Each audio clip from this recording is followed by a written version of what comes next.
السلام علیکم ګرانو لیدونکو ښه راغلاست د فرانسوي ژبې زده کړې ته دریم درس د شروع کوو په نوم د الله. leçon 3 دریم درس le verbe être د اوسېدلو فعل.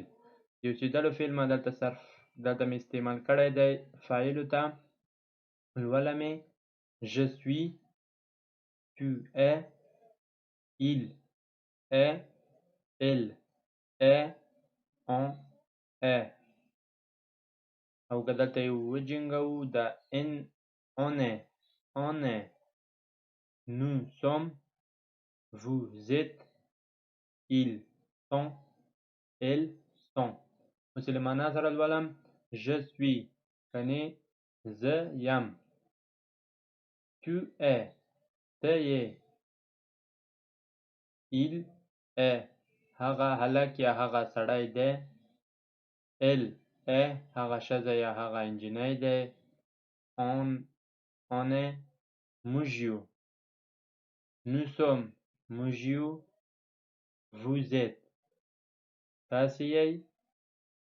ils sont هغوی دي هغه هلکان هغه سړي دي. elles sont هغه نجونې یا هغه ښځې دي.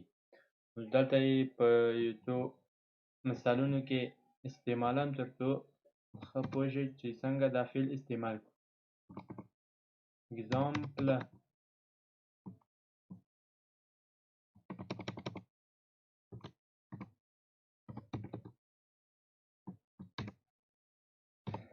کله چې غواړو موږ ځان معرفي کړو کولی شو د دې فعل نه استفاده وکړو. لکه زما نوم دی، زه لیکمه je suis عبدالشکور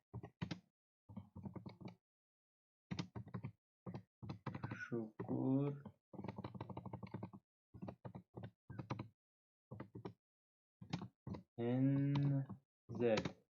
د دې لپاره چې موږ چاته خپل نوم واخلو بل فعل هم شته ده، خو د دې نه موږ کولی شو چې ګټه واخلو. دا هم اسانه دی او بل فعل چې ده هغه هم په راتلونکو ویډیوګانو کې زه تاسو ته تشریح کوم.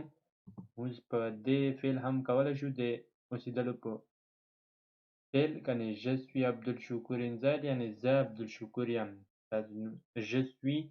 je suis نه بعد خپل نوم ولیکئ یا ووایئ بس صحیح ده. او کولی شو خپل ملیت یعنې د کوم ځای یاست. je suis afghan. je suis afghan.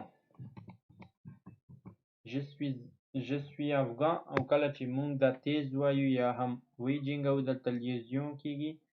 دلته چې دا د اس ا سره جنګیږي او د از غږ ورکوي. je suis afghan د زید غږ ورکوي. je suis afghan. او همداسې نورو جملو کې. امید چې دا درس تاسو ته مفید تمام شوی وي. چینل یوټیوب درسره سبسکرایب او د زنګ نشانه ووهئ تر څو د راتلونکو ویډیوګانو او درسونو څخه باخبره شئ. تر بل درسه مو په الله سپارم. خدای پامان.